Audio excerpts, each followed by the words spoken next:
Nagtulong nga ba itong si Shanks at itong si Monkey D. Dragon para lusubin, para wasakin ang Marijoa kung saan naroroon ang pugad ng world government? Lately, isa ito sa mga sumisikat na topic ngayon sa One Piece matapos ngang aminin at kumpirmahin nitong si Imu na nasa katawan ngayon ni Gunko sa Elbaf na currently nasusunog daw ang buong Marijoa nang dahil sa isang atake. Hindi pa natin alam kung sino yon at dito nga pumasok ang teorya na maaring yun ay si Shanks at itong si Dragon. Na maaring ang dalawang ito daw ay nag-enter ng isang temporary alliance para lamang masigurado na mawawasak nilang world government sa loob ng Marijoa. Na parang ang parallel daw ng nangyari na God Valley incident na ang dalawang ito na si Shanks at si Dragon ay para bang si Roger at si Garp, na para bang sinisimbolo ng pag-ataking ito sa Marijoa ang nangyaring napakatinding incident dati sa God Valley. Pero alam naman natin guys na kung si Shanks, oo, alam natin kung gaano siya kalakas, kung gaano ka-OP ang kanyang haki na tinatawag nga ng napakaraming One Piece fans na ang Wi-Fi haki nang dahil lang nga sa kung gaano katindi ang kanyang control sa haki niyang ito. Siya din ang nag-iisang member mula sa original na crew ng former Pirate King na si Roger na natutunang gamitin ang Kamusari or ang Divine Departure nang hindi tinuturuan ni Roger. Base lamang sa kanyang observation, naggagawa niya yung ma-pull off at nakita niyo naman guys, winantap niya ang Kid Pirates gamit lamang ang isang ataking yun.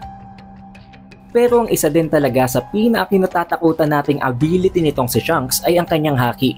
Maging ang mga admirals tulad nitong si Admiral Green Bull, natakot, kinilabutan at talagang sinunod niya kung anong ipinag-uutos at ipinagbabawal sa kanya nitong si Shanks nang mangyaring pagsugod niya sa Wano.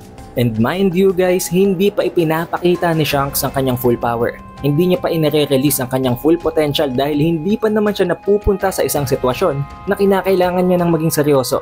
Oo, ipinakita niya kung paano niya ginamit ang Divine Departure kontra dito kay Kid pero I don't believe na yun lang talaga ang kaya niyang i-pull off. Surely marami pang mas matitindi at mas malulupit na feats na kayang i-perform itong si Shanks na hindi pa lamang niya nagagawa. As of now, definitely walang kakumpetensya itong si Shanks. Walang kahit na sinong pwedeng sumalo at maging parallel ni Roger kumpara sa kanya.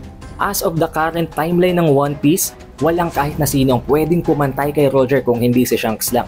Ngayon, dumako naman tayo kay Monkey D. Dragon.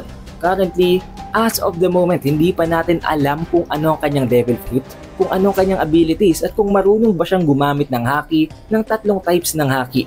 Kung meron ba talaga siyang napakatinding potensyal sa pakikipaglaban.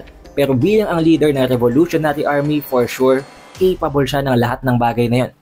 Although it is not confirmed yet, alam din natin na dapat ang magiging Devil Fruit nitong si Dragon ay isang mythical Zoa na Devil Fruit. Dahil kung napaka-OP nga ng Devil Fruit ni Sabo na ang kanyang right hand man, dapat mas malakas pa doon ang Devil Fruit niya. At alam din naman natin na nanggaling din sa ginanap na God Valley incident, isa sa pinakamalalakas, pinaka-OP ng mga Devil Fruit, doon nakuha ni Dragon ang kanyang ability.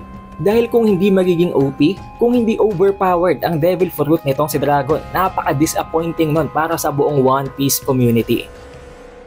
Ang natatanging bagay lang na alam natin tungkol sa ability at sa Devil Fruit nitong si Dragon is that kaya niyang kontrolin ang weather, or specifically sabihin natin ang hangin.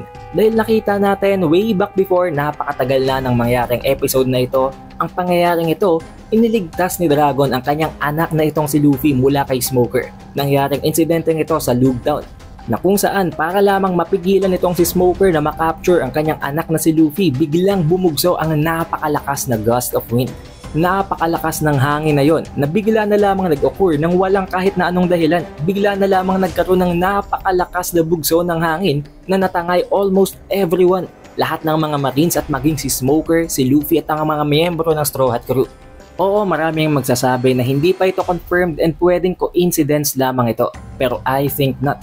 Malabong malabo yun guys. At isang clue na din dito na biglang maging itong si Smoker, nagtataka kung bakit na lamang nagkaroon ng ganun kalakas na hangin. Dahil walang rason, walang bagyo, walang kahit na ano para magkaroon na lamang ng ipo-ipo sa gitna ng Lug Town. Isa itong clue na hindi na kailangang isubo ko sa inyo para maintindihan nyo. Now if ever totoo nga ito and legit na may kinalaman sa hangin o maging sa weather pa nga ang Devil Fruit ability nitong si Dragon, napaka-OP nun. Isipin nyo na lang guys kung gaano katindi ang magiging epekto ng pagkontrol ng weather. Magiging apat o mas marami pang elementong magagawa mong kontrolin at kung hindi naman kahit hangin lang, napakalital nun guys dahil isipin nyo, Kailangan ng hangin para mabuhay ang kahit na sino sa loob ng One Piece verse maliban sa may mga hacks na kayang mabuhay ng walang oxygen. Pero kahit na ano pang sabihin natin kung nakokontrol man niya ang weather, kung nakokontrol niya ang hangin, napakalawak ng range ng area of effect ng ability na ito ni Dragon. Nakita niyo kung ang loop down kaya niyang kontrolin ng hangin ng ganun kasimple. For sure sa kanyang maximum potential, sa kanyang maximum release, magagawa niyang kontrolin ang area na mas malaki pa doon, mas malawak pa doon at mas massive ang makikreate niyang effect. However, sa mas deep pa na analysis natin ng kung anong pwedeng ability, kung ano man ang Devil Fruit, kung anong klase ng mythical Zoan Fruit ang nakain na na-acquire nitong si Dragon, hindi na natin yan gaanong tatalakayin pa dito dahil ibang topic natin.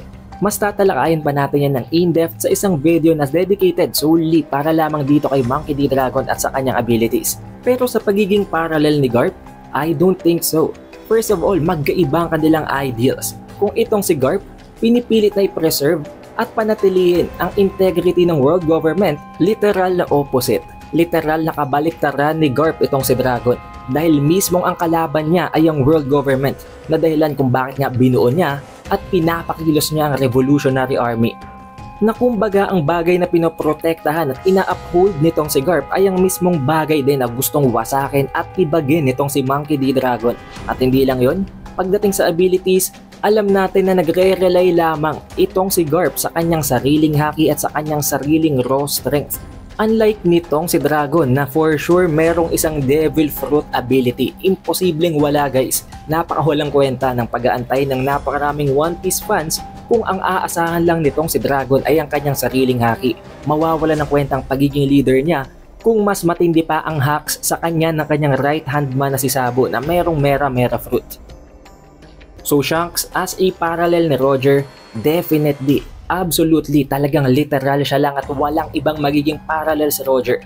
Pero pagdating dito kay Dragon, bilang parallel ni Garp, imposible. Definitely not at walang kahit na sinong mag-agree doon kung alam nila at kung naiintindihan talaga nila ang plotline at ang kwento ng One Piece. And currently, as of now, hindi pa talaga natin alam, walang confirmation kung sino talaga ang nag-i-invade at ang nagte-terrorize ng Marijoa.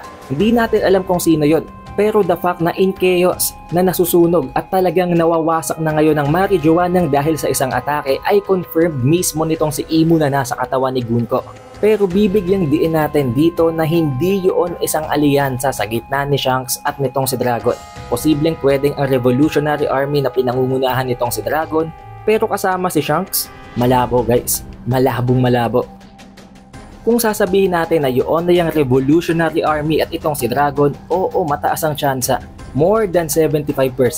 Pero hindi dun kasama si Shanks guys. Dahil right in the very first place, ito mismong si Dragon ang nagsabi na sisimulan lamang nilang pagkilos once na kumilos na din ang mga Holy Knights. And since kumilos ng mga Holy Knights, pero hindi pa rin natin nakikitang kumilos at gumawa ng aksyon ng revolutionary army sa Elbaf, it can only mean one thing na dito na mismo sila sa headquarters. Sa Marijoa na sila mismo umaatake. Dahil wala namang sense kung sasama itong si Shanks at makikipag-alyansa siya dito kila Dragon para atakihin ang Marijoa. Dahil sa pinakaunang parte pa lamang ng kwento up to now, napakalinaw ng goal ni Shanks. Yun na yung One Piece. Wala siyang pakialam sa world government, not as long as hindi nito pinapakialaman ang mga kabataan, ang bagong henerasyon ng mga pirates. At kung may lugar man na pwedeng pag-apiran at puntahan ni Shanks ngayong latest chapter, yun ay walang iba kung hindi ang Elbaf at hindi ang Marijoa. Dahil alam nyo naman guys, ang Elbaf ang itinuturing na teritoryo nitong si Shanks. Kaibigan niya ang lahat ng mga higante doon at alam nyo naman guys kung gaano sila ka-close at kung paano nila tinatreasure ang alliance na yon, ang kanilang pagkakaibigan na yon. But as of now, mga devils na ang mga giant warrior pirates at mga kalaban na ito. Siguradong hindi yun palalampasin ni Shanks. Gagawa siya ng paraan para mapigilan ang paghahasik ng lagim at ang pagdodominate ni Imu sa loob ng Elbaf Kingdom. Again, kung may lugar man na pwedeng pag-apiran at puntahan ni Shanks ngayong latest chapter, hindi yun ang Marijoa kung hindi ang Elbaf Kingdom. Also, the very fact na binanggit nitong si Imu na nasusunog daw ang Marijoa, I think alam nyo naman guys kung pwedeng sinong sanhi nun. Walang iba kung hindi si Sabo. Sa pangalan pa lamang niya ng Flame Emperor, for sure siya ang may kinalaman ng napakatinding wide scale na apoy na yun. na obviously magagawa niyang posible gamit ang Mera Mera no Mi o ang kanyang Fire Fire Fruit.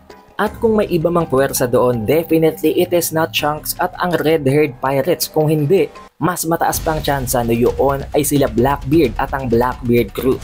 Isa ito sa hindi nyo natatandaan guys, pero way back in chapter 1126, kinausap at tinawagan nitong si Peach sila Fit na mismong nasa Marijoa.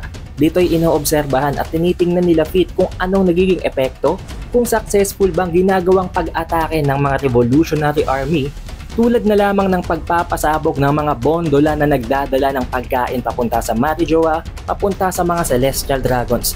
Na way back then, hindi nga nagiging successful ang transportation ng food papunta sa Marijoa na pwedeng maging cause daw ng pagkagutom ng mga Celestial Dragons na magkakaroon ng napakalakas na epekto. At nakita naman natin na by the end of that conversation ay sinabi nitong si Peach ni Blackbeard kay Lafitte na simulan na daw nilang plano. Kung anong planong yon, walang kahit na anong clue at wala tayong kahit na anong hint sa kung ano man ang binabalak ni Blackbeard. Ang masisigurado lang natin is that hindi magandang binabalak ni Blackbeard na meron itong iniisip na magkakaroon ng napakalaking epekto sa buong verse. Pero nang dahil lang nga sa kinonfirm na mismo ni Imu na nasusunog na ang Marijoa na inaatake ito ngayon, merong kinalaman sa pag-atake ito ang binabalak nila Blackbeard. At kung pumasok sa isip nyo na pwedeng nag-alyansa itong sila Dragon, ang Revolutionary Army at itong si Blackbeard, mas malabong mangyari yun guys. Mataas ang tsansa na itong Revolutionary Army ang nag-create ng atake dito sa Marijoa at itong sila Blackbeard ay nagtatago na naman.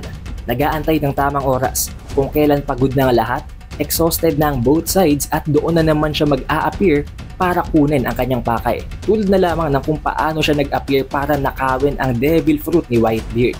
The question is, kaninong Devil Fruit ang pinapakay na kunin nitong si Blackbeard? Ang Devil Fruit ba ng isa sa kilalang mga miyembro ng world government ng Gorosei o maging nitong si Imu, o baka naman ang Devil Fruit na manggagaling sa Revolutionary Army? But how about you guys? Ano sa palagay nyo? Be sure na nailagay nyo ang ideya nyo sa comment section below para mapag-usapan at may consider natin sa susunod na video.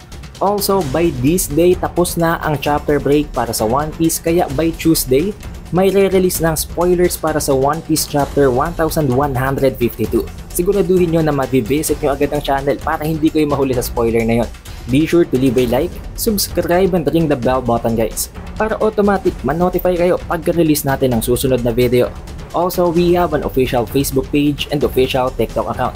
Siguraduhin nyo na naka-follow at naka-like na kayo sa ibang platforms na yon para hindi kayo mahuhuli sa bawat updates natin tungkol sa mga series na tinatalakay natin sa channel.